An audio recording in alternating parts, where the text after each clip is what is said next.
never thought much about landlords.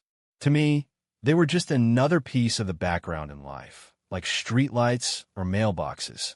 You paid them, they fixed things when they felt like it, and that was about it. Ours, in particular, was nothing special. Mid-50s, always wearing the same gray polo stretched tight over his belly, with a face that looked like he spent half his life scowling at unpaid rent checks. There was nothing remarkable about him, nothing that would ever make me think twice. But looking back, I should have paid more attention. It started with small things, little inconsistencies that didn't quite register as problems at first. My wife had always been the organized one, the kind of person who could plan a vacation down to the minute and somehow make it enjoyable instead of suffocating. She had a sharp mind, rarely forgot things, and had a way of controlling every situation with effortless precision. But then something shifted. She started slipping. She mentioned the landlord had come over on Wednesday to check the plumbing in the bathroom. That was fine, except she had already told me the same thing last Friday. The first time, she said the issue was a leak under the sink. The second time, it was a clogged drain in the shower. I didn't think much of it at first, just assumed she got the days mixed up or the problems confused.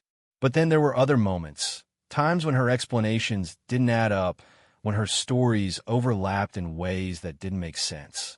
There was the afternoon she came home late, claiming she had been to the grocery store, yet there were no bags in her hands, no receipt crumpled in her pocket, nothing new in the fridge. Or the time she swore she had called the plumber to fix the water heater, but when I checked our account, no payment had been made, and no one had even come by. These weren't just harmless mistakes. They were tiny fractures in something I had once thought was solid. Then came the night when it all fell apart. She had been acting strange all week, distracted, jumpy, like her mind was somewhere else entirely. I had caught her staring at her phone more than usual, tapping at the screen before quickly shoving it into her pocket whenever I walked into the room. Her excuses were flimsy, explanations offered too quickly, as if she had rehearsed them in advance. But the real mistake was when she mixed up the dates again. It was an offhand comment, something casual. She mentioned that the landlord had stopped by that morning to look at the porch light. But I'd been home all morning. I had been in the living room, working on my laptop, and I never saw him, never heard a knock, never heard the door open.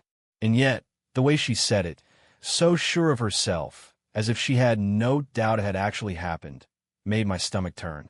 The weight of realization came down on me all at once, like a punch to the gut. It wasn't just the landlord stopping by to check on maintenance. It wasn't just the little lies stacking up one by one.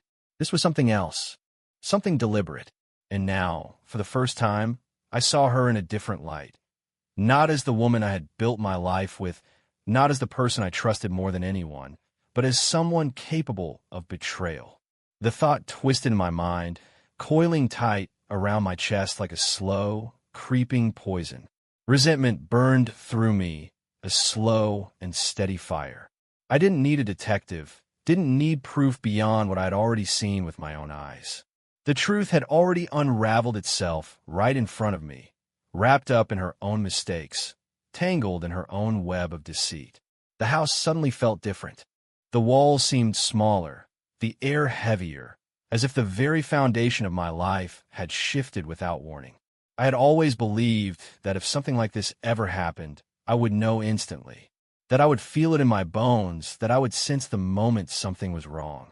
But the truth was, it had been happening right in front of me, and I had been blind to it. Now, I wasn't blind anymore. The house felt different now.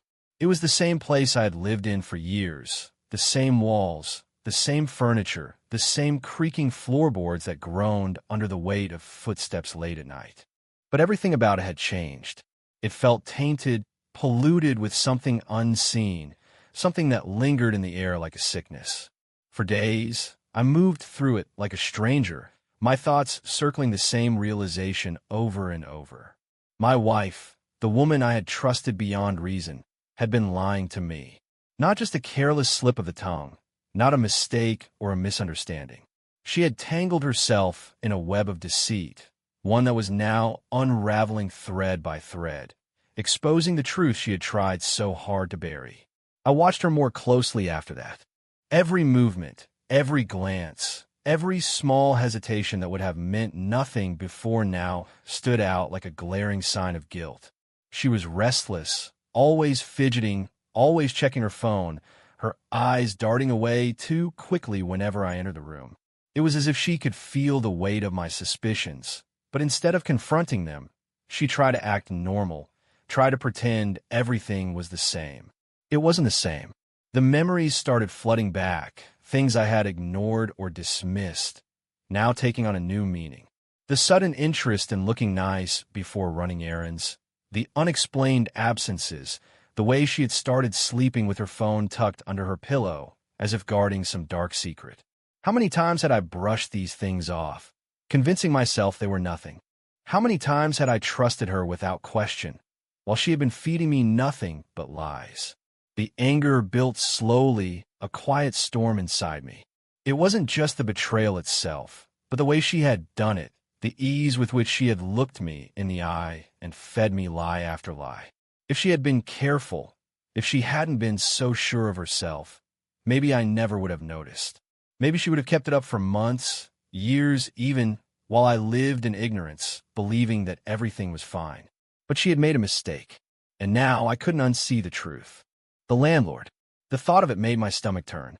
Out of all the people, why him? What was it about him that made her risk everything? He was nothing special, nothing impressive, nothing that could explain why she would throw away our life together for him. And yet she had. I needed proof, something undeniable, something that would strip away any chance of denial. Not for her. I didn't care about explanations or excuses. I wanted the truth for myself, so I could see it laid out in front of me, undeniable and raw. The opportunity came sooner than I expected. She had always been careful with her phone, but people who tell too many lies always get careless eventually. She had left it on the kitchen counter while she was in the shower, the screen lighting up with a notification. I never used to look, never used to invade her privacy. But this wasn't about privacy anymore. This was about knowing exactly what I'd been living with. What I found was worse than I had imagined. Messages hidden under a name that meant nothing to me, but the words made it clear. Plans, times, locations, conversations that made my blood boil, words that turned my stomach. She had been doing this for months, slipping away when she thought I wasn't looking, crafting her lies carefully, stacking them on top of each other like a house of cards. And she had admitted something I hadn't expected, something that hit harder than I wanted to admit. She had stopped loving me a long time ago. It was there in the messages, not spelled out directly, but clear in the way she talked to him, the way she laughed, the way she seemed lighter, as if being with me had been a weight she was relieved to be rid of.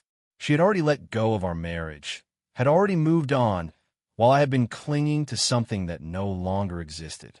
I had thought the betrayal itself would be the worst part, but somehow, knowing that she had already let go of me, that she had stopped caring long before I even knew what was happening, cut deeper than anything else.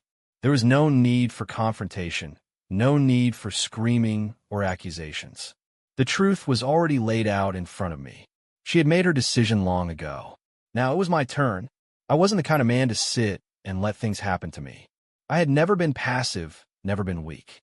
She had underestimated me, thought that I would never see through her lies, that I would never figure it out.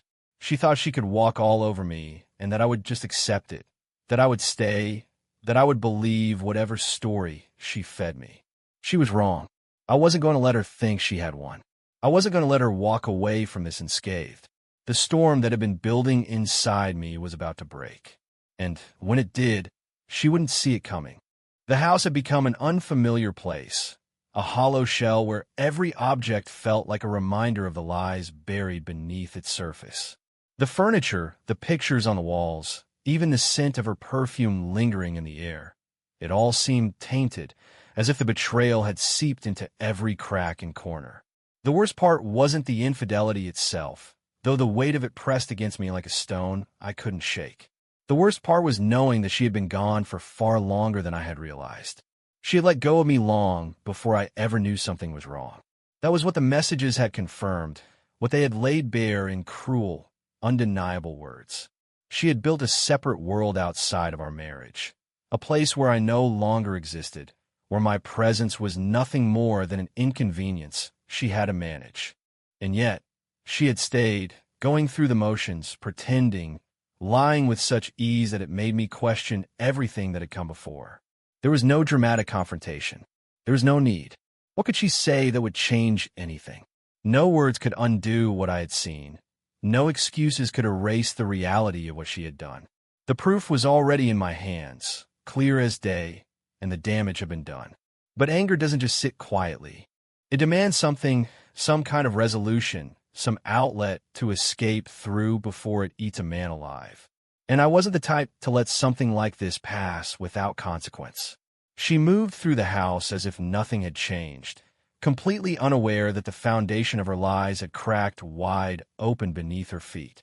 I watched her carefully, every small movement, every glance, every time she checked her phone with that guarded expression, believing that she was still in control of the narrative she had crafted so meticulously. But the truth had already slipped through the cracks. I began pulling away, watching instead of reacting, calculating instead of confronting. There was a power in knowing something the other person didn't realize you knew. She still thought she had the upper hand, still believed she was managing the situation, spinning her web of deception while I played the part of the oblivious husband. But that dynamic had shifted now. She just didn't know it yet. The small inconsistencies continued, the gaps in her story widening as she struggled to keep track of the different realities she had created. A meeting that never happened, a place she claimed to have gone but couldn't recall a single detail about, an errand that suddenly changed destinations halfway through the explanation. The patterns became more obvious, her confidence beginning to slip as the weight of her own lies pressed down on her. And then there was him, the landlord.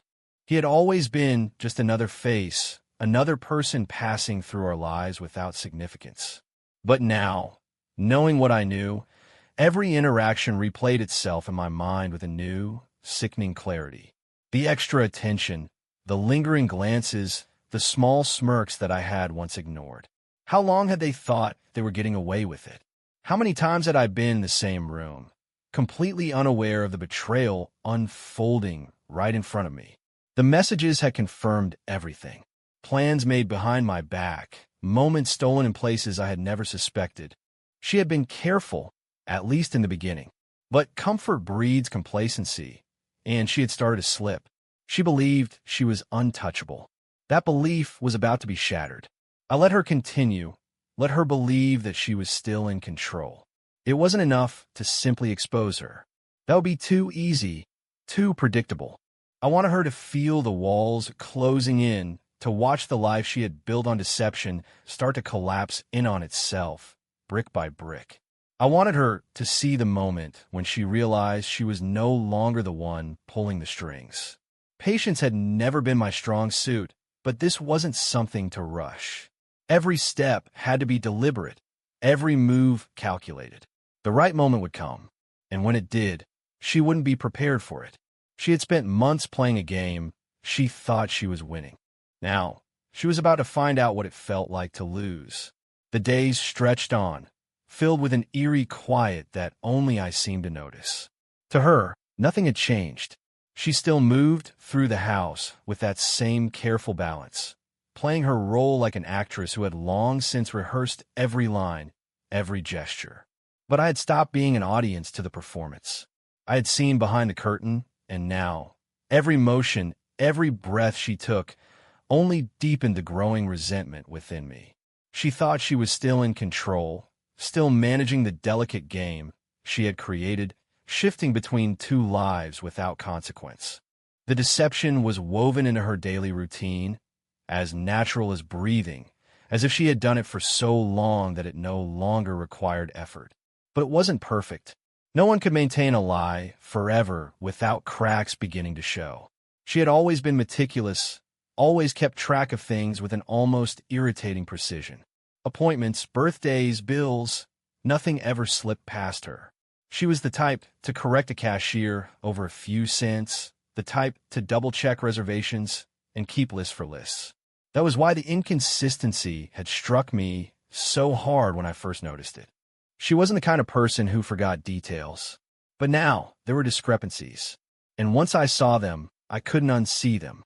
She had mentioned that she went shopping, but there were no new groceries. She had said she met a friend for lunch, but she couldn't recall what she had ordered. She had told me she was home all day, but I had seen the mileage on her car change. It wasn't just the words themselves. It was how they came out, too polished sometimes, too hesitant at others, as if she was trying to remember the version of reality she had crafted.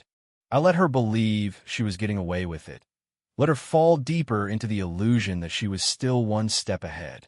But I was watching, waiting, letting the anger simmer beneath the surface. I could feel the moment coming, the moment when the weight of her own lies would come crashing down around her. Then came the mistake, the one that unraveled everything. She had been careful with her phone, always keeping it close, always making sure I never had a chance to look. But complacency had a way of dulling caution, and that was when people got sloppy. I saw it happen in real time. Her phone lit up from across the room, the screen flashing a preview of a message that she had clearly not expected to receive in my presence. It was only a few words, but they were enough to tell me everything I needed to know. The name on the screen wasn't familiar, but the context was clear. A meeting, a confirmation of time and place. Nothing explicit, nothing incriminating on the surface.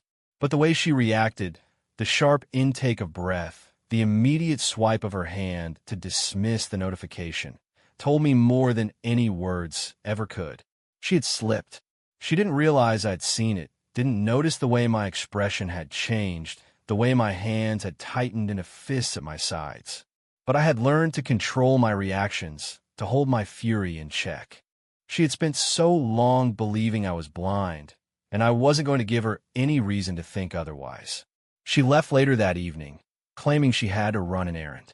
She said it with ease, with the same casual tone she had used 100 times before. But this time, I knew exactly where she was going. I didn't need to follow her to know. The pattern had already been revealed, the deception already laid bare. The house felt colder when she was gone, emptier in a way I hadn't noticed before. It wasn't just the absence of her presence. It was the absence of everything I had once believed to be true. The memories that filled the space no longer felt like they belonged to me. They belonged to a different version of myself, a man who had been too trusting, too blind. I sat in silence for a long time, staring at the walls, at the furniture, at the remnants of a life that had already begun to crumble. The anger no longer burned the way it had before. It was something colder now, something deeper, a quiet determination that settled into my bones. She had made her choices, and soon she would have to face the consequences. The weight of silence had settled into the house, thick and suffocating, pressing against me from all directions. I had always thought of silence as something peaceful, a reprieve from the chaos of the outside world. But now, it was a living thing, filling every empty space, stretching between the walls like an unseen force that made everything feel heavier. It wasn't just the absence of sound. It was the absence of truth, of trust, of anything real. She still moved through the house as if nothing had changed. That was the part that struck me the most. She had no idea that I'd seen the message, no idea that I'd started to piece everything together long before that. She had spent so much time believing in her own lie that she thought it would hold forever. But it was cracking, fracturing in places she hadn't even noticed yet. She had become predictable in her deception, following the same patterns, sticking to the same well-rehearsed routines. Every movement was calculated, every excuse neatly placed where it needed to be. But she wasn't as careful as she thought. I had stopped asking questions. She believed that meant I was still blind to it all, that I wasn't suspicious. But in reality, I had just stopped needing answers. I already had them. There was nothing she could say that would change what I knew. The only thing left was to decide how to use that knowledge. The hours stretched long after she left that night. She hadn't hesitated when she said she was running errands, hadn't stumbled over the words or paused as if trying to recall what lie she had told last time. She had been doing this for so long that it came naturally to her now. She had gotten comfortable, and that was why she didn't see it coming. I had let the resentment fester long enough. It wasn't just the betrayal itself. It was the way she had gone about it, the sheer arrogance of it all. The way she had assumed I would never catch on. The way she had continued to play the part of a loving wife while slipping away whenever it suited her. She returned later than usual. I could hear the sound of her car pulling into the driveway, the slow, deliberate way she moved, as if she was making sure nothing seemed out of place. The front door opened quietly, but I was already sitting in the living room, waiting. She didn't look at me right away. That was the first sign. She always used to come in with a casual greeting, some offhand comment about her errands, a bit of meaningless conversation to fill the space between us. But this time, there was hesitation. She knew something was wrong. Maybe she had sensed it in the way the house felt, in the way the air had changed. Maybe it was just instinct, the same instinct that had allowed her to maintain this lie for so long. I could see the calculation in her eyes, the way her mind was already working through what to say, how to shape the story to fit whatever she thought I knew.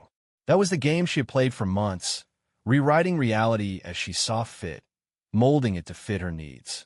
But this time, there was no script that could save her. I let the silence drag out. The weight of it settled between us, stretching the distance that had already been growing for months. She shifted slightly, an almost imperceptible movement, but I caught it. The discomfort, the uncertainty. She wasn't sure what I was thinking, and that meant she wasn't sure what she should say. That was what I wanted. The message had already told me everything I needed to know.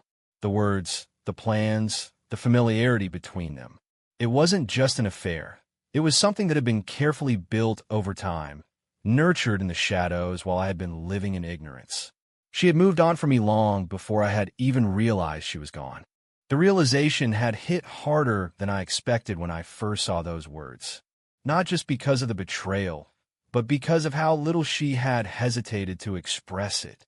She had made no effort to hide the way she felt in those messages, no attempt to soften the truth. She had stopped loving me. That was the part she had never admitted to my face, the part she had been content to keep buried under layers of false affection and empty gestures. But it was out in the open now, whether she realized it yet or not. I watched her carefully, studying the way her expression shifted, the way her hands clenched slightly, as if bracing for something. She knew. Maybe she didn't know exactly what I had seen, but she knew something was different. The game she had been playing had changed, and she wasn't sure of the rules anymore.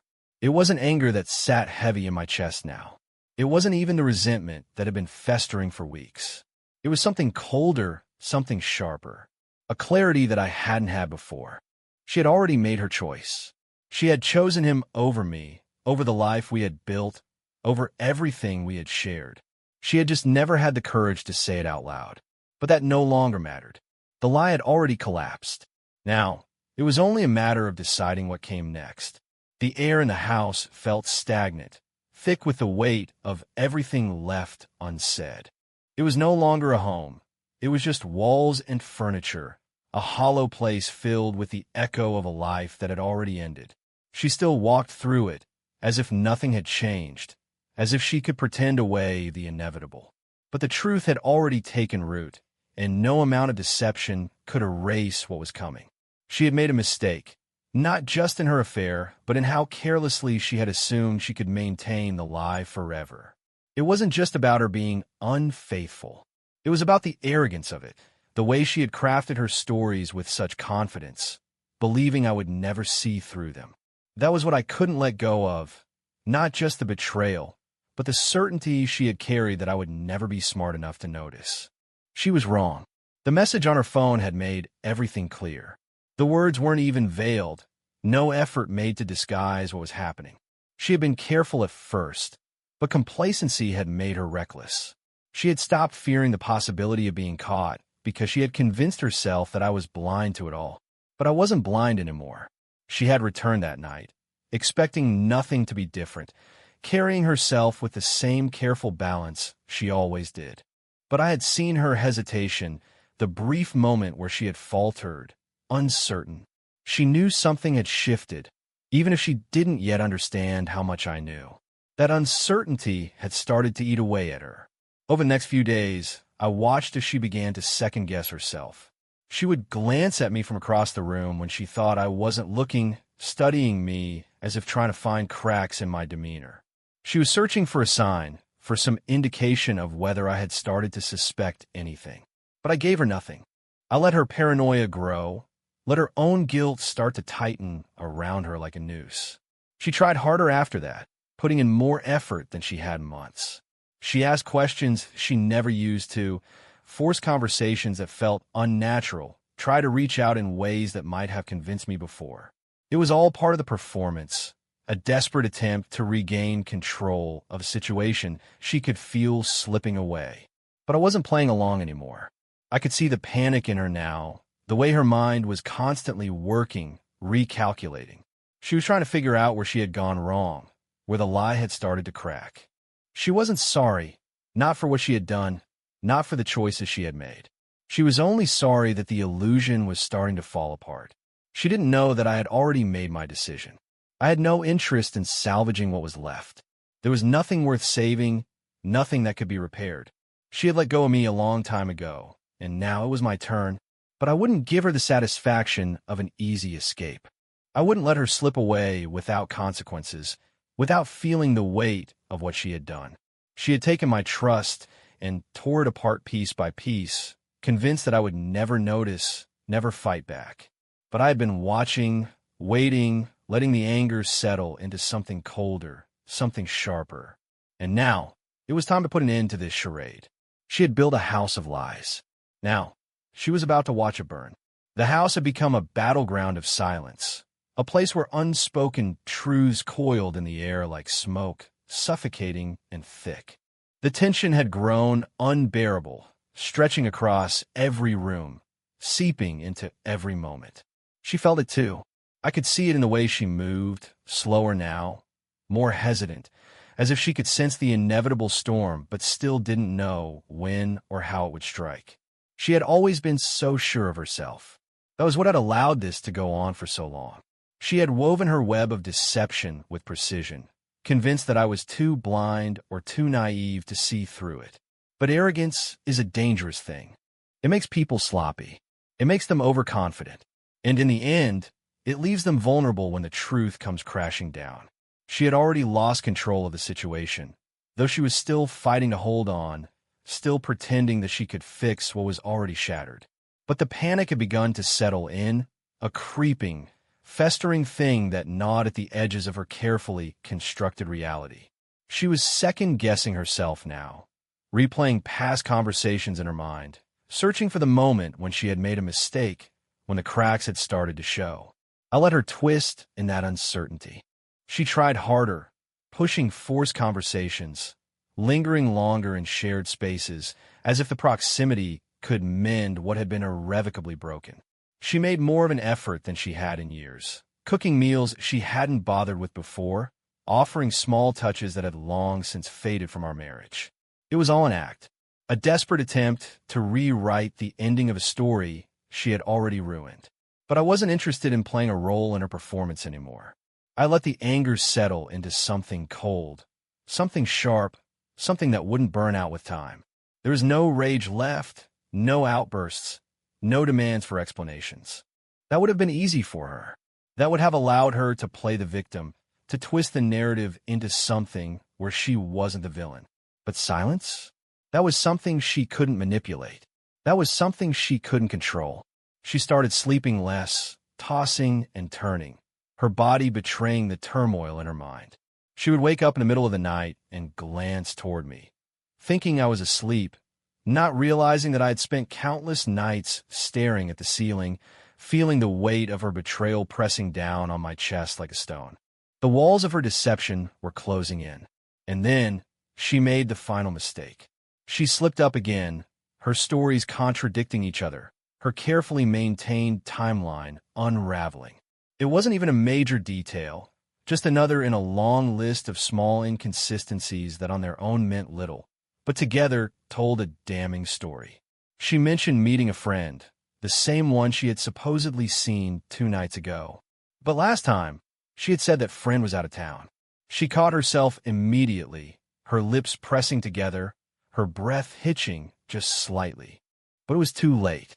The lie had already been spoken. I didn't react. I didn't call her out. I simply met her eyes for a fraction of a second longer than usual. And that was when I saw it, realization dawning on her, the moment she understood that I knew. There was no dramatic confrontation. No shouting, no accusations. Just the weight of the truth pressing down between us, suffocating in its finality. She tried to salvage it, of course. Tried to backtrack, to smooth over the inconsistency. But the attempt was feeble, the words weak and hollow. She knew she had lost. And worse, she knew I had let her lose. That was the moment the facade crumbled completely. She stopped pretending after that. The act was over, the performance finished. The effort to maintain the illusion was too exhausting now, and she no longer had the energy to fight against what was inevitable. There was no need for further lies, no need for more deception. The truth had been laid bare, and there was nothing left for her to hold on to. She admitted it, finally, not in some grand confession, not with apologies or remorse, just a quiet acknowledgement of what had already been obvious for far too long. She had stopped loving me.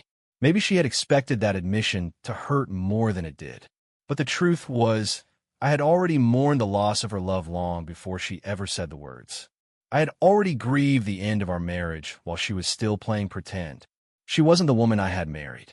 That woman had disappeared long ago, replaced by someone I no longer recognized. And now, there was nothing left to fight for. She packed her things the next day.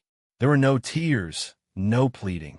Just quiet movements, careful hands folding clothes, sorting through belongings, as if she were dismantling a life she had already abandoned long before. She left without looking back. And for the first time in months, the house finally felt like mine again. The silence remained, but it no longer suffocated. It was a different kind of quiet now. Not the absence of truth, but the absence of lies. I stood in the doorway, watching as the last traces of her disappeared down the street. The anger had settled into something else, something calmer.